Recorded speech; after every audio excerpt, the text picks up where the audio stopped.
Welcome to BPSC online academy. BPSC online academy में आप लोग का बहुत बहुत स्वागत है। और ये मेरा quick revision video, GS quick revision video का ये मेरा तीसरा वीडियो है, जो कि आने वाली 67th बीपीएससी सीटीपीओ में बहुत ही उपयोगी होने वाला है। और इस तरह के कोई भी अगर एग्ज़ाम आते हैं नज़दीक में तो इसमें भी आप लोगों को बहुत ही उपयोगी होने वाला है।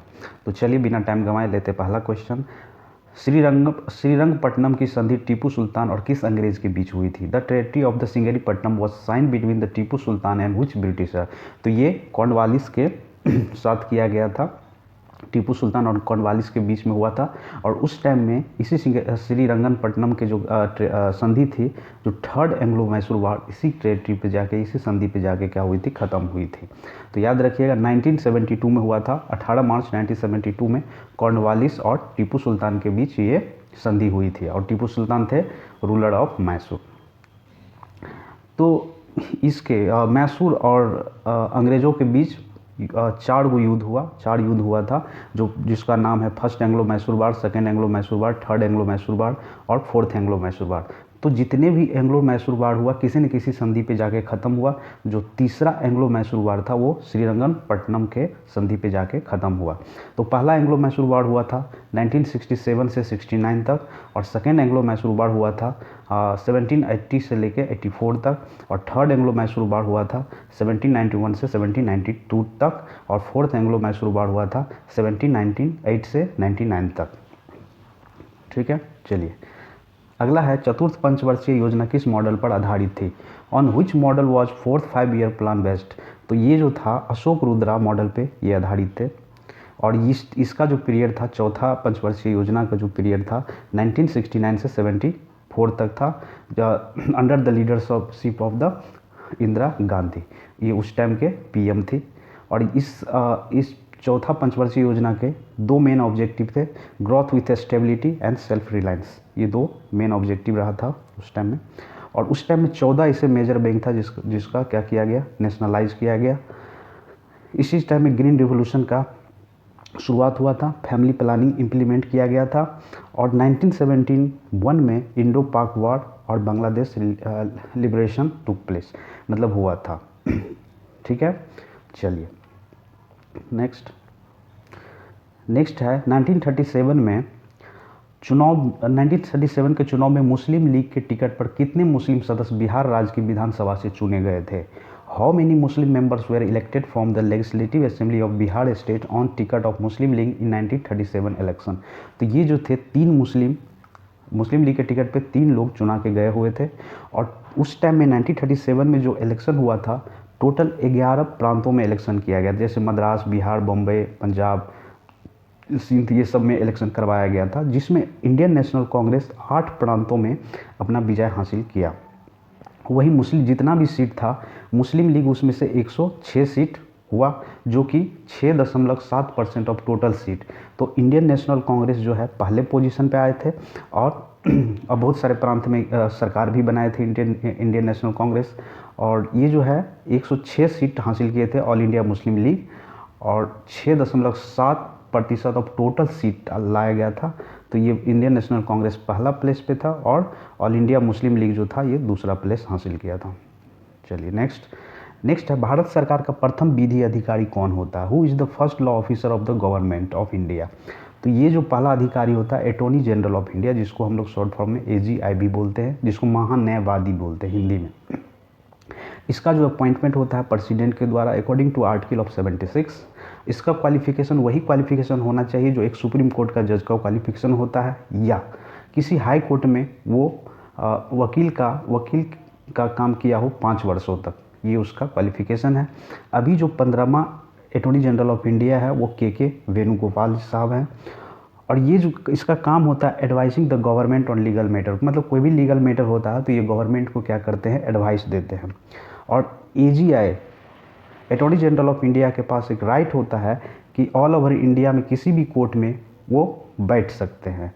और जब पार्लियामेंट का कोई प्रोसीडिंग होता हो तो उसमें भी पार्टिसिपेट करता है, but don't have right to vote. But इसके पास क्या होता है, वोट देने का अधिकार नहीं होता है। तो ये याद रखिएगा, भारत का प्रथम विधि अधिकारी होता है अटॉर्नी जनरल ऑफ इंडिया, और ये इसको फर्स्ट लॉ ऑफिसर भी बोलते हैं, जिसका अपॉइंटमेंट प्रेसिडेंट के द्वारा किया जाता है। चलिए नेक्स्ट, संसदीय शासन प्रणाली सर्वप्रथम किस देश में विकसित हुई? इन विच कंट्री वाज जो parliamentary system of government first develop? तो ये जो डेवलप हुआ था ब्रिटेन में, और ये अभी हमारे कॉन्स्टिट्यूशन में अगर पूछ दिया जाए कि पार्लियामेंट्री सिस्टम या संसदीय शासन प्रणाली कहाँ से लिया गया है, तो उसका आंसर हो जाएगा ब्रिटेन से लिया गया है। इसमें होता क्या, ये democratic form of the government होता है। इसमें जो पॉलिटिकल पार्टी मेजोरिटी में होता है उसको गवर्नमेंट बनाने का या सरकार बनाने का न्योता दिया जाता है। चलिए नेक्स्ट है, बिहार का एकमात्र राष्ट्रीय उद्यान कौन है, या it is only national park of Bihar? तो वाल्मीकि नेशनल पार्क जो है, एक ही नेशनल पार्क हमारे बिहार में है, जो कहाँ पे, वेस्ट चंपारण में है। अप्रॉक्स 898.45 स्क्वायर किलोमीटर में ये फैला हुआ है, जो कि 17.4% of total geographical area of the West Champaran, यानी वेस्ट चंपारण की जो एरिया है उसका 17.4% में क्या, वाल्मीकि नेशनल पार्क फैला हुआ है। और 2018 में जब ये टाइगर का सेंसस हुआ था तो यहाँ पे 40 टाइगर यहाँ पे थे। चलिए नेक्स्ट है, बिहार के कितने जिला उत्तर प्रदेश के सीमा से स्पर्श करती है? How many district of Bihar touch the border of Uttar Pradesh? तो टोटल 8 ऐसे जिला है, जो आगे मैप होगा उसमें मैं अच्छे से समझा पाऊँगा। तो 8 ऐसे ज़िले हैं जो बिहार का ज़िला है, जो कि उत्तर प्रदेश की सीमा से अपना बाउंड्री साझा करता है। तो जैसे देखिए कौन है, हम ऊपर से देख रहे हैं, जैसे ये बिहार है तो इधर से देख रहे हैं, इधर उत्तर प्रदेश है, इधर नेपाल है जो कि इंटरनेशनल बाउंड्री है, इधर झारखंड है, और इधर वेस्ट बंगाल है। वेस्ट बंगाल है। तो चलिए, तो पहला है वेस्ट बंगाल, गोपालगंज, सिवान, सारण, भोजपुर, बक्सर, कैमूर एंड रोहतास। तो ये 8 ऐसे डिस्ट्रिक्ट है जो अपना बॉर्डर साझा करता है उत्तर प्रदेश से। इसी तरह से झारखंड से, ये इधर वाला हो गया, झारखंड से अगर बात करें तो 7 ऐसे डिस्ट्रिक्ट है जो बॉर्डर शेयर करता है झारखंड से, जिसमें आता है रोहतास, औरंगाबाद, गया, नवादा, जमुई, बांका, भागलपुर। और वेस्ट बंगाल से 3 ऐसे डिस्ट्रिक्ट है बिहार के जो टच करता है वेस्ट बंगाल को, जिसमें है कटिहार, पूर्णिया और किशनगंज। और इंटरनेशनल बाउंड्री है एक ही हमारे बिहार का जो नेपाल से टच करता है। तो 7 ऐसे डिस्ट्रिक्ट है जो टच करता है इंटरनेशनल बाउंड्री नेपाल को। तो देखिए क्या है, West Champaran, East Champaran, Sitamarhi, Madhubani, Supaul, Araria and Kishanganj. तो ये सारे डिस्ट्रिक्ट जो है टच करता है।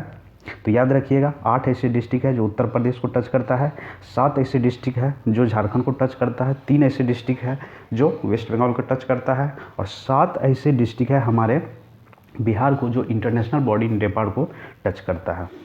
चलिए नेक्स्ट, बिहार का कौन सा डिस्ट्रिक्ट उत्तर प्रदेश और झारखंड दोनों से अपना सीमा साझा करता है? Which district of Bihar share its border with the Uttar Pradesh and Jharkhand? तो ये है रोहतास। आगे मैप में मैं आपको बता दूंगा कि कैसे टच करता है। बिहार का कौन सा जिला नेपाल और वेस्ट बंगाल दोनों से अपना सीमा साझा करता है? Which district of Bihar share its border with the Nepal and the West Bengal? तो ये डिस्ट्रिक्ट है किशनगंज।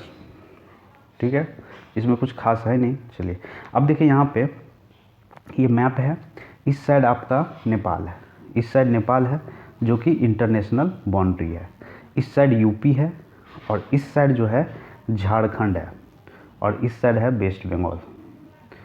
तो देखिए यहाँ पे जैसे रोहतास की बात कर रहे हैं हम लोग, तो ये रोहतास ऐसा डिस्ट्रिक्ट है जो कि यहाँ से थोड़ा सा झारखंड से टच करता है और यहाँ से उत्तर प्रदेश। तो रोहतास ऐसा डिस्ट्रिक्ट है जो उत्तर प्रदेश और झारखंड दोनों से अपना बॉर्डर साझा करता है। तो याद रखिए, रोहतास डिस्ट्रिक्ट उत्तर प्रदेश और झारखंड दोनों से अपनी बाउंड्री जो है साझा करता है। अगर हम आते हैं यहाँ वेस्ट चंपारण पे, तो ये नेपाल को भी टच करता है उत्तर में, और पश्चिम में क्या करता है, यूपी से भी टच करता है। तो वेस्ट चंपारण एक ऐसा डिस्ट्रिक्ट है जो इंटरनेशनल बाउंड्री भी टच करता है और उत्तर प्रदेश से भी अपना बाउंड्री साझा करता है। अब देखिए यहाँ पर किशनगंज आते हैं, तो किशनगंज में क्या है, ये अगर हम पूरब से बात करें तो वेस्ट बंगाल को टच करेगा, और उत्तर से बात करें तो ये हमारा नेपाल को टच करता है। तो याद रखिएगा, किशनगंज जो है वेस्ट बंगाल और नेपाल दोनों को टच करता है, मतलब एक इंटरनेशनल बाउंड्री हो गया, एक स्टेट बाउंड्री हो गया। चलिए अब हम एक बार फिर से रिवीजन करवा देते हैं। नेपाल को टच कौन डिस्ट्रिक्ट करता है? West Champaran, East Champaran, Sitamarhi, Madhubani, Supaul, Araria and Kishanganj. ये टोटल 7 ऐसी डिस्ट्रिक्ट है जो टच करता है नेपाल को। झारखंड को कौन सा टच करता है? तो रोहतास, औरंगाबाद, गया, नवादा, जमुई, बांका और भागलपुर।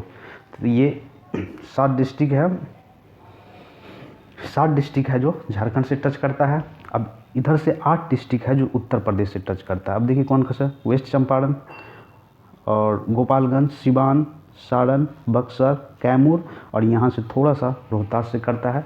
तो टोटल 8 डिस्ट्रिक्ट टच करता है उत्तर प्रदेश से। चलिए, thank you for watching the BPSC online academy. अगर ये सीरीज़ आपको अच्छा लगता है तो उसको लाइक करिए, शेयर करिए, सब्सक्राइब करिए। बहुत बहुत धन्यवाद। Thank you.